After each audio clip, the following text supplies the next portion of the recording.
All right, let's get started. This is going to be our last of the regular seminars for spring season, but next week we are going to have the student presentation. So anybody that's interested, come by for that. And the students who are taking the class, and by that I mean either the 6838 or the 4732, stick around after class, and I'm going to go over instructions for the student presentations next week. And so, for those of you students who, whether or not you were paying attention, the idea of a lot of these talks is to learn how to give talks. And so you get a chance to see what they do, and then you get your chance to be up here and do the same thing. And so our last speaker this season is Dr. Larry Friesen, who is an adjunct faculty member here. He's been an adjunct here for how many years? I think I started either 2000 or 2001. I'd have to actually go back and look at my my records. It's been quite a while. And he's taught modern astronomy, university physics, several other courses, orbital dynamics. And so today he's going to be talking about man-made debris problems in geosynchronous orbit. Okay. Turn your mic on. You bet. All right. Let me first go to show you some images of orbital debris and show you why we're concerned about it. The reason we're concerned about orbital debris is that uncontrolled objects in orbit constitute a collision hazard for active spacecraft because of the velocities, the speeds involved. Now, as long as things are more or less in the same orbit, relative velocities are slow, that's not a worry. But that's not the situation by and large we face. We usually have crossing orbits, and at that point the very high relative absolute velocities also gives you a very high relative velocity. So we're going to go to, and you'll find out that if you type in just on your search engine geosynchronous orbital debris, you'll find lots of references. You can find, if you type in on images, you can find lots of images. Here are some websites that I've already located, and if you do your own search, you can find more. www.spusa.org. That's a general website on different kinds of pollution and environmental concerns. You have to play around with it to get the spot on the website that's actually concerned with orbital debris. And www.american.edu/TED /images, and this then /AFGEO.GIF. But one of the best images I found to convey what I'm trying to convey is Wikipedia. So I'll bet I can find that right here. Now, this is the image I want you to take a look at. This is an image depicting the locations of all tracked objects in Earth orbit as of a certain date and time. And there are literally thousands of them, many thousands. Some of them are active satellites, of course, but some of them are just uncontrolled bits of junk. A lot of study has been done on the situation in low Earth orbit, where you see all this. Of course, the sizes of the dots are exaggerated compared with the distances, so you can actually see them. In low Earth orbit, you can track objects down to about, on the average, a size of 10 centimeters. It gets bigger out at geosynchronous orbit because of the greater distances involved. But not as much study has. This is the geosynchronous ring here. You can see how well we've populated it. That's not quite as much study has been made of that part of space, but that's when I was back in the orbital debris world, that's what I concentrated on. And I'll tell you a few things that some of you may know or some of you may not know about the situation there. Now, where does all the debris come from? Well, you've got launch debris.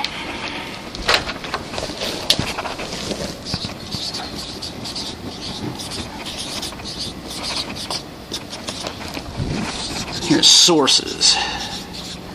You got launch debris. Typically, whenever we launch a satellite, we also launch the final stage of the rocket that put it into orbit. You got payload shrouds. You've got fragments of explosive bolts. You got other kinds of fastener fragments. And then you have explosions. If you have an old satellite or an old upper stage in orbit, and it's got some pressure gas in it, pressurized nitrogen, pressurized helium, something like that, pressure can build up and maybe, if you're unlucky, cause a rupture. More powerful explosions can come about when you have leftover propellants, especially on a liquid-fueled upper stage or a satellite that has some propulsion capability. If you have propellants that over time eat through tank walls and get together, especially if they're hypergolic propellants, which means they don't need an ignition source. We've had some explosions that we think have been caused by that. So, got explosions. There have also been some deliberate explosions. In the past, the United States and the former USSR, and now China, have exploded satellite interception weapons in space. You have dead satellites.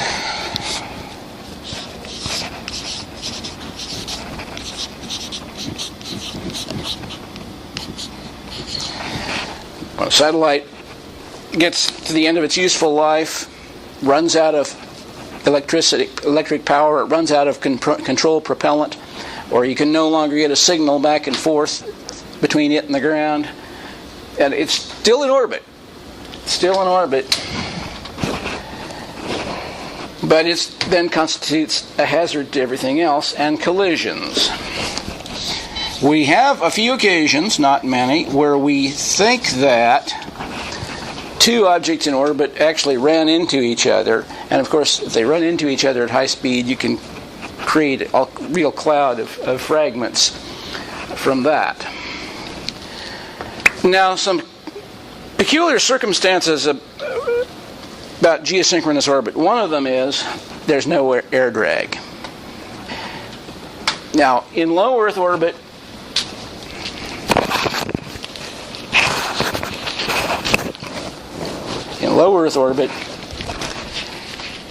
you have even up to 2,000 or 3,000 kilometers, there's enough atmosphere, residual atmosphere, that over time an object will decay out and decay, its orbit will lower, and eventually it will go on into the atmosphere and be lost.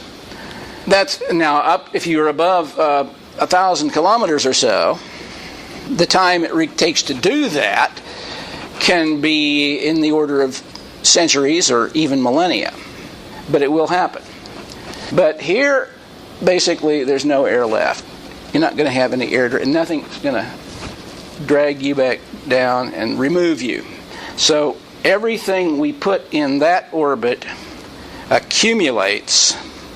Numbers just keep building up unless it's removed by some other process. It certainly won't be by natural atmospheric decay. So let's imagine you've got a satellite in geosynchronous orbit, runs out of station, and it doesn't have station keeping capability. Either it's run to the end of its lifetime and run out of propellant, or you've just had a failure of some sort. What happens?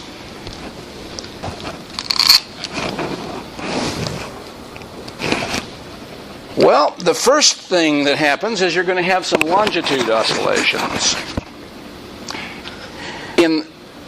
Due to what we call the J22 term of the geopotential.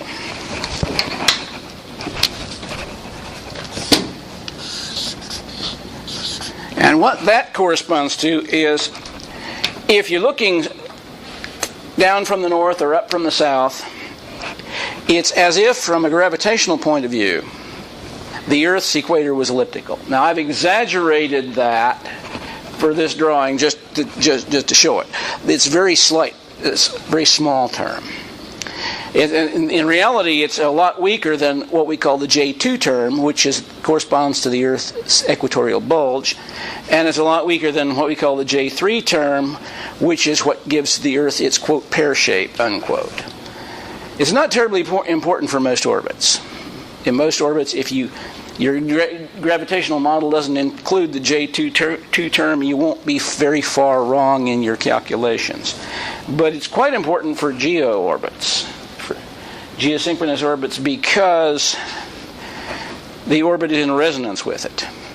The Earth is rotating at precisely the same rate that the satellite is going around the Earth, and the result is an effective pseudopotential in the reference frame rotating with the Earth. That gives what we have referred to in our work as stable longitudes near 75 degrees east and 105 degrees west. So here's your, looking down from the North Pole, here is your line through the prime meridian and the international date line, that great circle. Well, there's a canted great... If we were going to start over again and we were going to model the Earth according to its geopotential, we might pick another basic longitude, but of course the Greenwich navigators didn't know anything about that and weren't going to learn for several centuries. So what happens is if you place a satellite above one of the two stable longitudes, and just for your information if you're interested, 75 degrees east, it crosses the equator in the Indian Ocean, south and a little west of the tip of the Indian Peninsula. 105 degrees west crosses the equator a little bit west of the Galapagos. In the United States, it runs almost dead on through Golden, Colorado. If you place a satellite above one of these two stable longitudes in your geosynchronous circular orbit, it'll stay there. If you place a satellite, and your initial location of your satellite is somewhere at a different longitude, away from one of the stable longitudes, it'll tend to, once it loses control, and you don't have station-keeping capability anymore, it will start to oscillate back and forth across the nearer of the two stable longitudes. And the period for doing that is several hundred days, typically.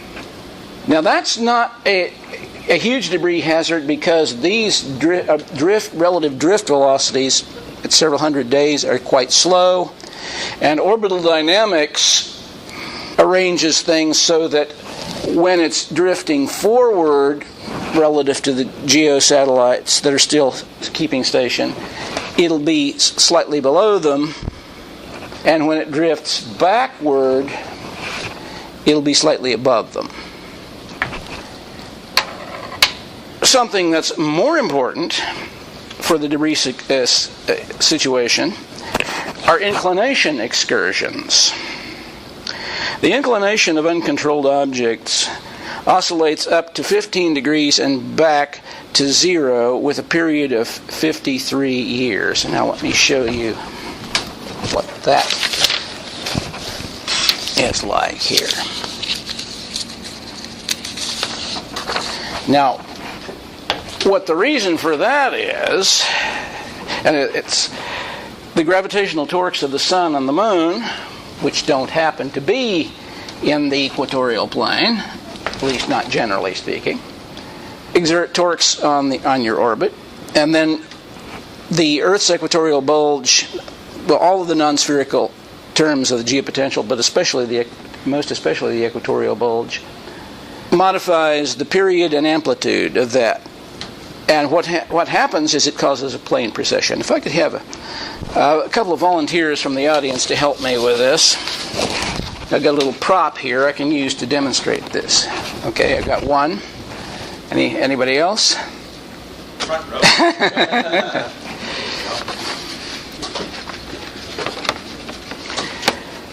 Okay.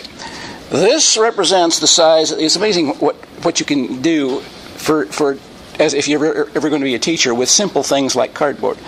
This represents the size of the Earth. This represents, to scale, the size of the geosynchronous orbit. Now, we're going to let this green painted ring represent the orbit of the objects that are still in geosynchronous orbit and have their planes, they still have station keeping capability, so they're still in the equator all the time. This will represent, this orange and pink will represent the orbits of the satellites that have lost control and started to precess. Now, if you could hold this up so that it's the two of you, so that it's tilted, and tilt it that way a little bit so everybody can see it. Not quite back so far because I want them to be able to see tilt it back a little bit toward me this way. The orbit plane will start to precess.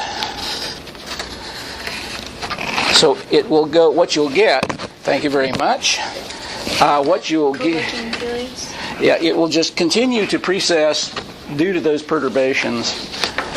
Every 53 years, you'll go, in 20 some odd years, you'll have your maximum inclination of 15 degrees, 14 and a half or 15 degrees, and then back to zero, and then back to 14 or 15 degrees, and then back to zero. What's happening is that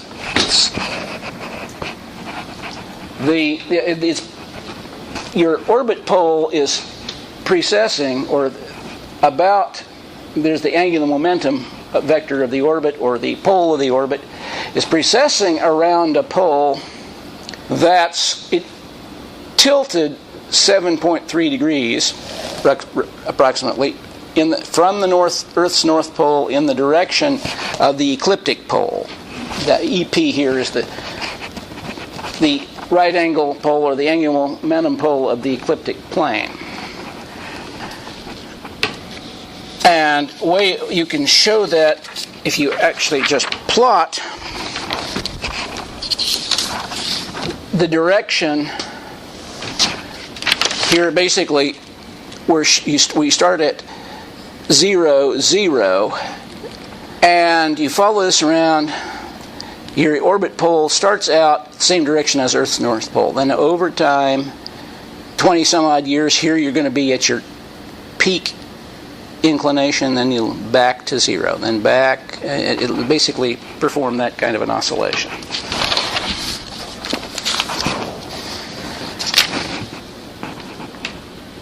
Now, the significance of this is that an uncontrolled object, let's say a dead satellite, at its maximum inclination of 15 degrees, is going to be crossing the paths of the active geosynchronous satellites at a relative velocity of around 800 meters per second.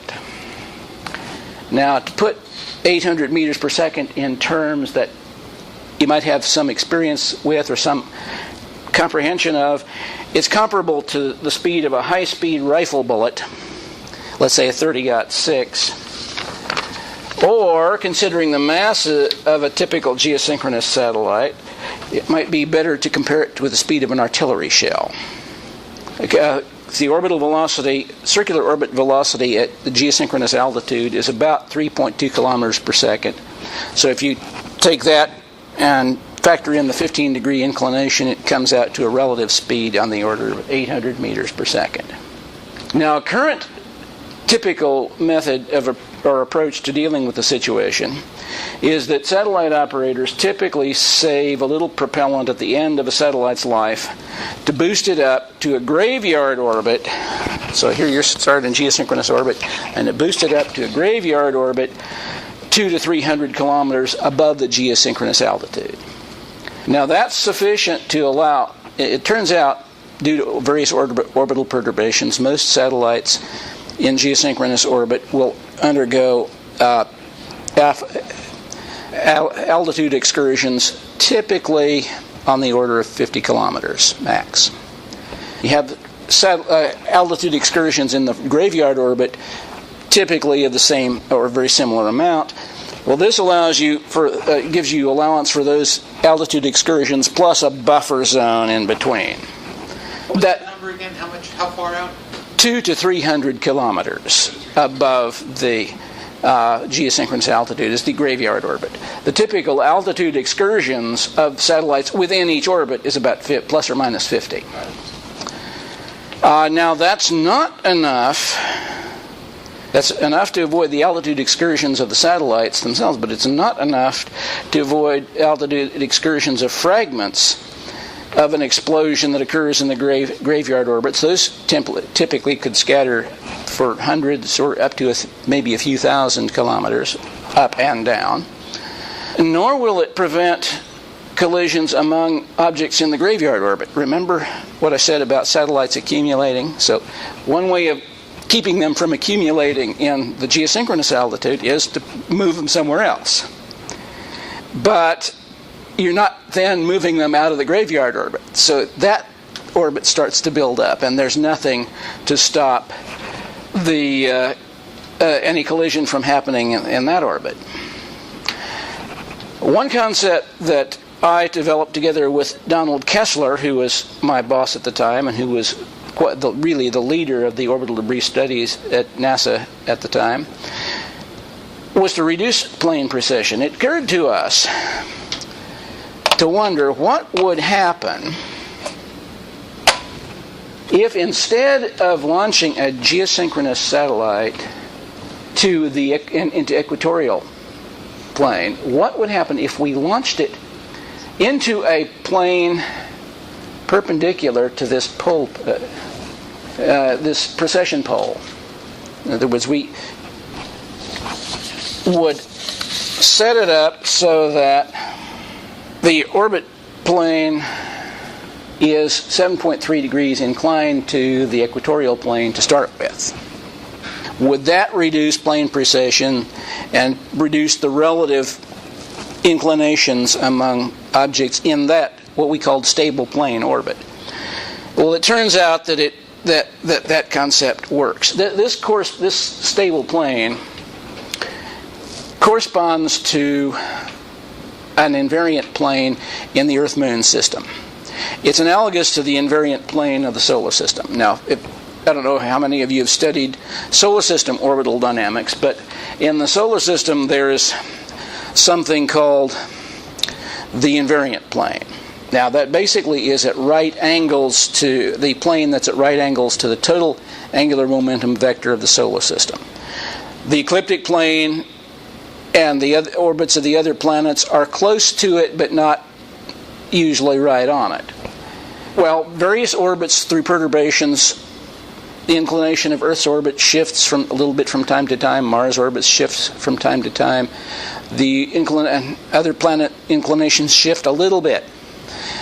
Likewise, the inclinations of the orbits of the various moons of the planets can shift a little bit from time to time. But the total angular momentum vector being constant, the invariant plane does not shift. Conservation of angular momentum keeps that from happening. Well, this is an analogous situation, but instead of for the whole solar system, it's just for the Earth-Moon system. Well, it turns out that works.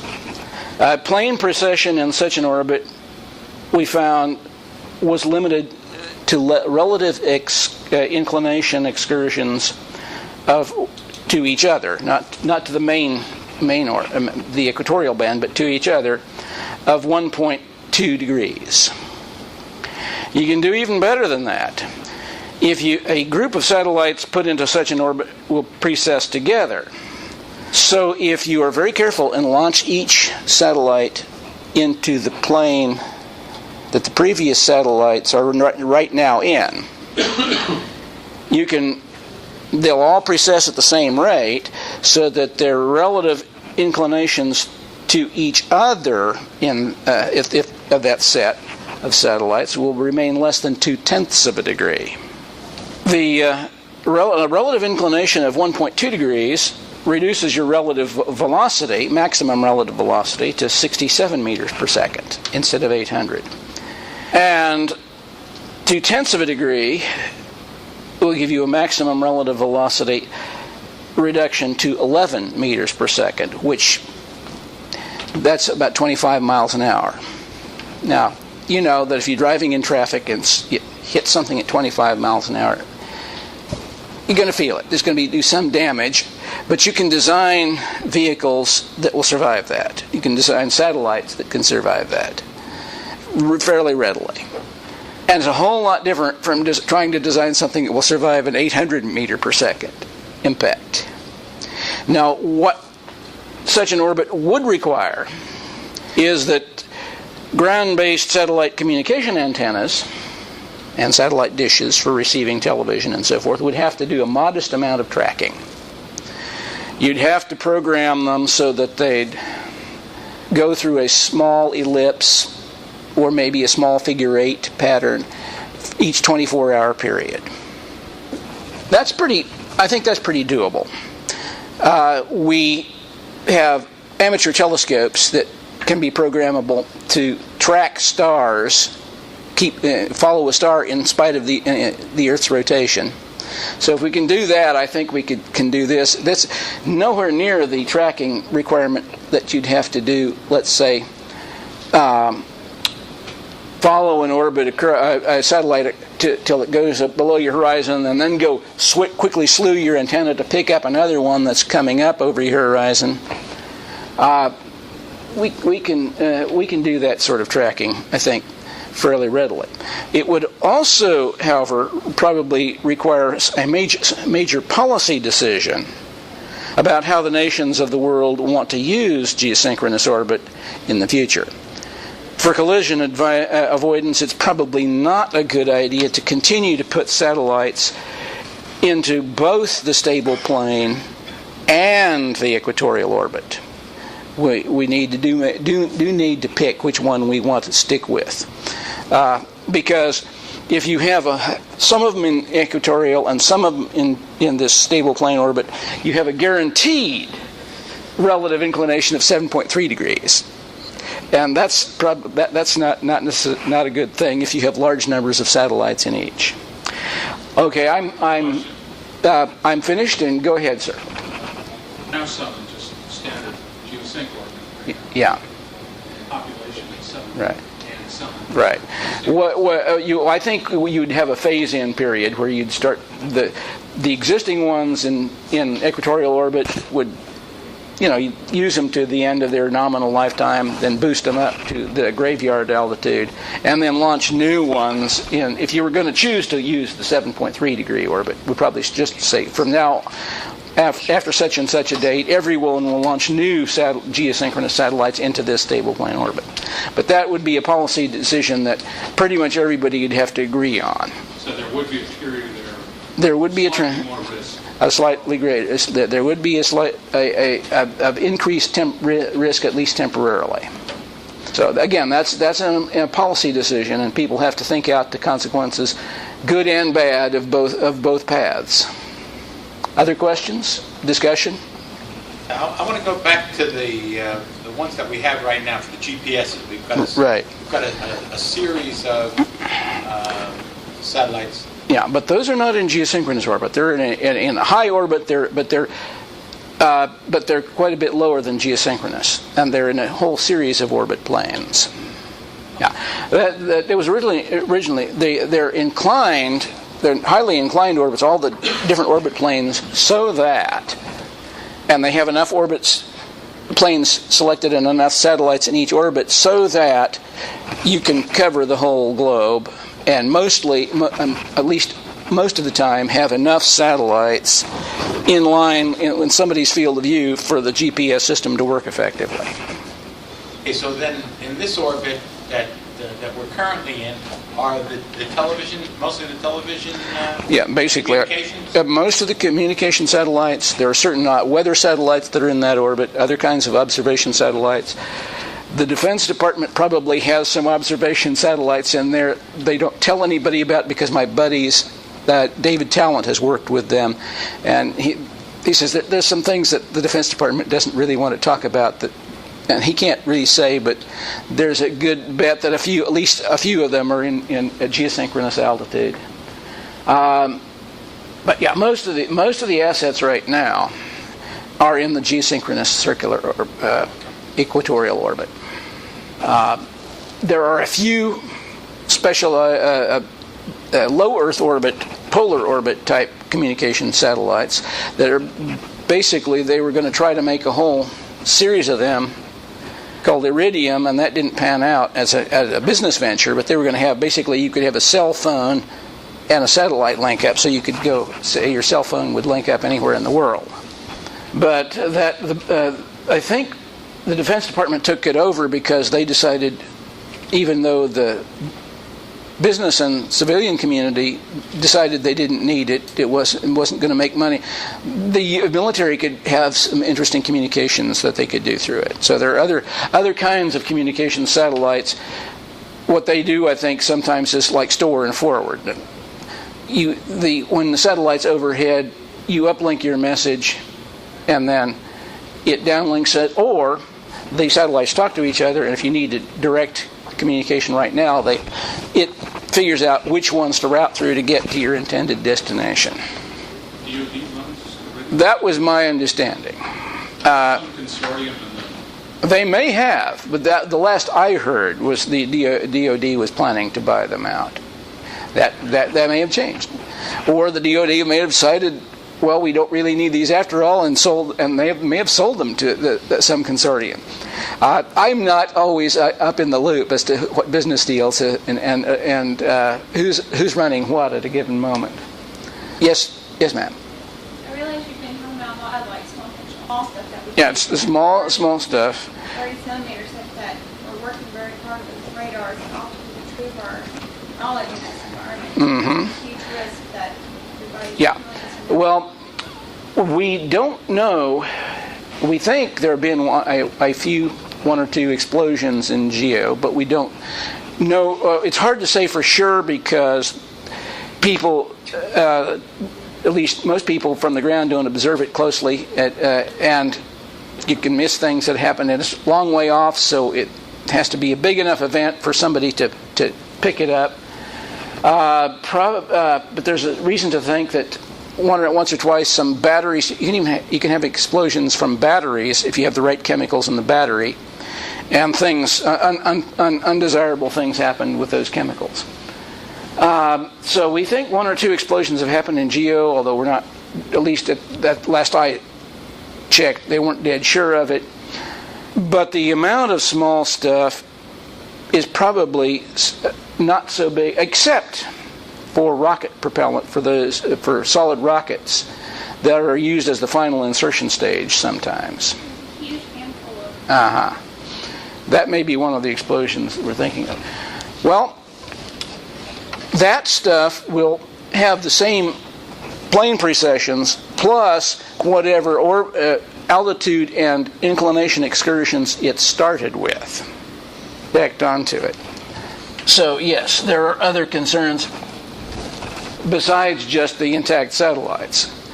But what the case I was trying to make was that even if satellites remain intact, they can be hazards if they're simply left there to accumulate, and you don't do anything about them. If you don't remove them from that orbit, you don't deorbit them, you just leave them in the geosynchronous orbit.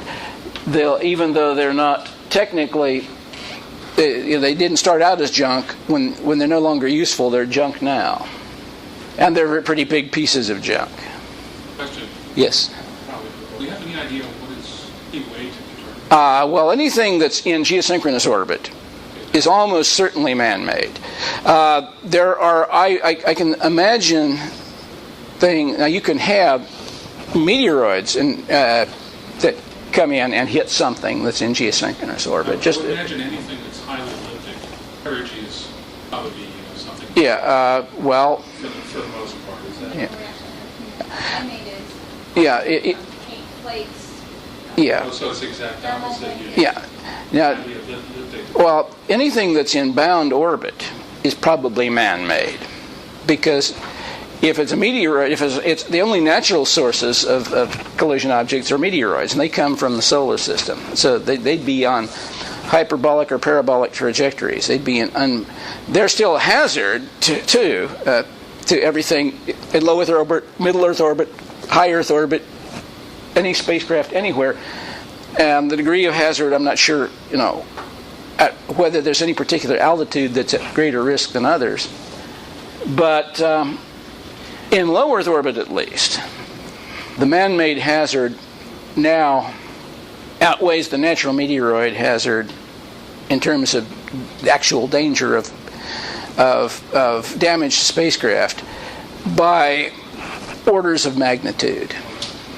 Bring these on a regular basis. Are you talking about the small comet? Yeah. Well, I'm sorry. The microcomet hypothesis is probably junk, because when they had seismometers on the moon, they should have recorded those on a if they were frequently hitting the Earth's upper atmosphere. You could calculate the frequency at which they should have been hitting the moon, and at that point, when they're hitting the moon, it doesn't matter whether they're made of popcorn, solid iron or popcorn. At that velocity, with no atmosphere to slow them down, you should get a detectable seismic signals. And while they did detect some meteoroid impacts on the Apollo seismic instruments, it wasn't nearly at high enough frequency to make me believe that the multitudes of small comets were there in some of the numbers that some sources predicted. Yes, sir. Given the number of objects we have out there, what is the probability of a strike? I mean, we must have some idea. You might, but for low Earth orbit, which is not my specialty, you probably need to talk to some of the people like Mark Matney, or maybe the lady behind you, who are studying. Are you studying that currently, JS? Who are currently in that field? I don't know. Yeah, I noticed that when I was in the hypervelocity impact lab and doing test impacts into spacecraft hardware targets, that we were noticing that shuttle windows had to be replaced on a regular basis, because you get a pit here and a pit there, and mostly things by the estimated size of the impactor was like a millimeter or less. Probably a paint flake based on the typical signature of the chemical signature of when they examined the pit area of titanium oxide, which is a white paint pigment, or similar thing. But I don't know that we have a good estimate of the numbers in geosynchronous orbit. First of all, most of the things in that orbit are controlled. They're station keeping. I don't think we have a good enough idea about the population of debris, of these explosion fragments, to give you a good guesstimate about the likelihood of a strike. I don't think anybody's recorded, although a small number of collisions have been accounted for in low Earth orbit, I don't know that anybody's actually recorded a collision as opposed to an explosion in the geosynchronous orbit. Now, you can correct me if I'm not up to date on that. Yeah. Other questions? Yes, sir. Getting back to the natural meteorites, right. Phenomena, would they not be very much faster, extremely fast, coming into the Earth? You can. They'd be typical encounter velocities would be faster than Earth orbit velocities by a noticeable factor. They could cause more damage, although the typical size of a meteorite. Now, in low Earth orbit, most of the debris that you have is small objects. So when you, but sometimes it's hard to tell the damage you get from a moderately sized, let's say centimeter-sized, debris object hitting you at 7 or 8 kilometers per second, and a millimeter or 2 millimeter sized object hitting you from the meteoroid type at 20 kilometers per second. I'm not sure, and again, the frequency of meteoroids that are big enough to do significant damage is right now, because we have junked up low Earth orbit so much, quite a bit less than the hazard we've created for ourselves. We have basically built a falling rock zone around the planet. Now, the practices are beginning to change. People are beginning to deorbit their upper stages after they've launched. They're beginning to get the idea that, yes, they should even deorbit their satellites if they have propulsion capability at the end of their useful lifetimes, if they're in low orbit. Things like this. But again, we still have the stuff, all the stuff, or not all the stuff, but a good share of the stuff that was launched in the past that hasn't dragged into the atmosphere yet that we still have to worry about. Yes? Are we able to move some of our larger, more expensive objects in order to compensate for it? Some objects have maneuvering capability. Space station, for example. And it does, apparently, every so often, make a maneuver to avoid a known debris hazard. You know, they say this particular tracked object is going to go into such and such. If you don't do anything, it's going to come within such and such a window of you, and we set the window so that if there is some error in the orbit propagation, we'll still miss it if we adjust our orbit appropriately. Yes, Alex? I'm trying to visualize it. If we went back to the Wikipedia diagram, and the stable plane would be where on that Wikipedia diagram, and how does that relate to the trajectories planned for Constellation? Okay, well, let's go ahead and go back to the Wikipedia diagram. But it's hard to... I can show you that, but... Either one. First of all, I would need to know where the vernal equinox is on this particular diagram, and I don't. But assuming it's this line right here, it turns out that the equatorial plane, the ecliptic plane, and the stable plane that we're talking about all intersect along the same line. So the line of nodes for that stable plane orbit would be right along the line between the vernal and the autumnal equinox. So it would be, if this is the vernal equinox, it would be 7.3 degrees down here and 7.3 degrees up here. It would form close. It'd be close. How about the trajectory of the Constellation Program? A Constellation Program, basically, if they're going to go to the moon, they're going to go probably launch from a 28.5 degree inclined orbit. So it's not going to be either way? It's probably going to miss both orbit planes, is my guess. That's because the sensible thing, if you're going to the moon, is don't go by way of the present space station. It's not a good transfer orbit. But what you want to do is the same thing they did into Apollo: launch straight east out of Kennedy Space Center, out of Cape Canaveral, get into a 28.5 degree orbit, check your system out, get ready, and then launch from that orbit out to the moon. What about tracking large objects that cross the Earth's orbit? Okay, you're talking about natural near-Earth objects. Now, that is not not in any way related to tonight's talk, but I am interested in that. And there is an effort to catalog and track objects, near-Earth objects, and figure out which ones have some chance of encountering the Earth, and figure out what that probability is, and then continue to track them to get better orbit data. If a non-visible object were to fall, say, 1/4 Earth radius of the Earth, would we be able to know that it passed? What do you mean non-visible?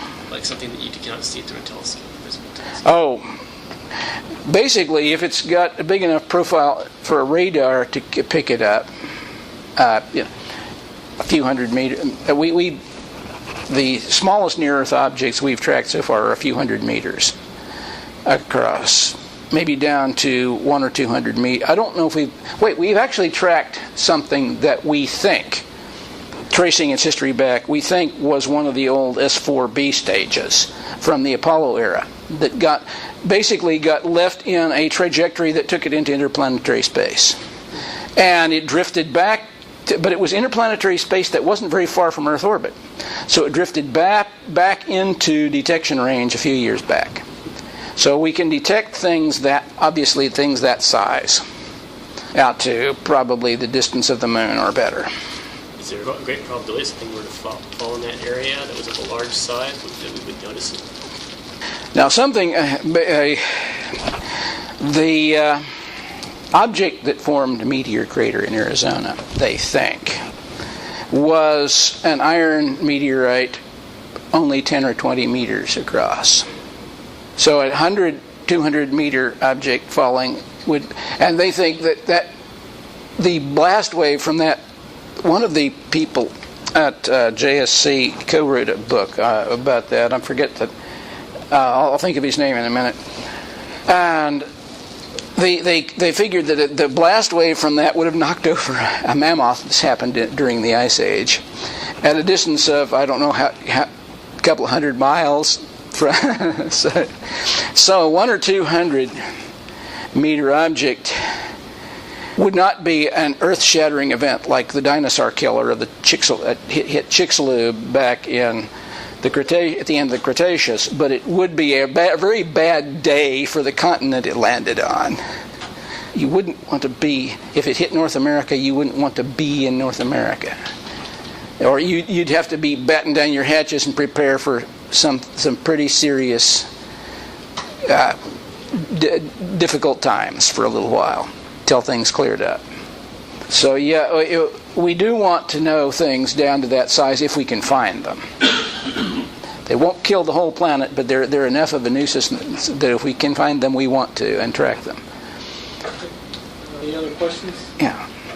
Go ahead. The picture we have up there in the graphic, that's all from Sputnik on, right? Basically, well, Sputnik fell in, but the one that fell in, Sputnik 2 fell in, but Explorer 1's still in orbit.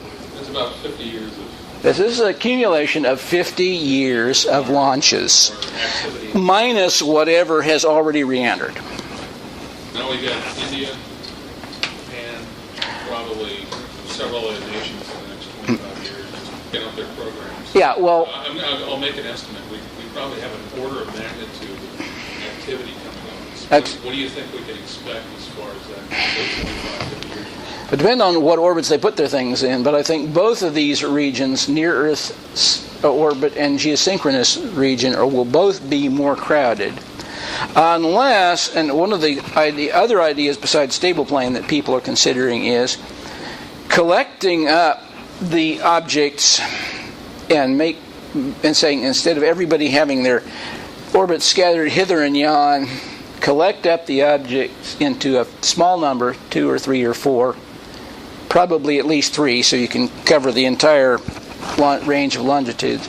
Major stations, like Arthur Clarke originally proposed. May he rest in peace. What he didn't figure on was these longitude and latitude excursions when he first proposed his paper in 1945. He had envisioned basically large stations. He thought of that time of manned satellites because people weren't thinking in terms of unmanned ones. You're talking about leasing some sort of generic space. Yeah, well, but basically collect them up, everything up, and put everything in a few large facilities, large platforms, and do most or all of your geosynchronous work from those platforms, leaving the rest of the space pretty clear. I find that a quite appealing proposal myself. It might take some effort to convince people that it's a good idea, but more and more people I hear talking from different sources seem to be coming to the same conclusion, that it would be a good idea to collect up your assets and leave most of your orbit free. But again, I don't know how that will play out in the politics of the world. Anybody else? All right, let's thank our speaker.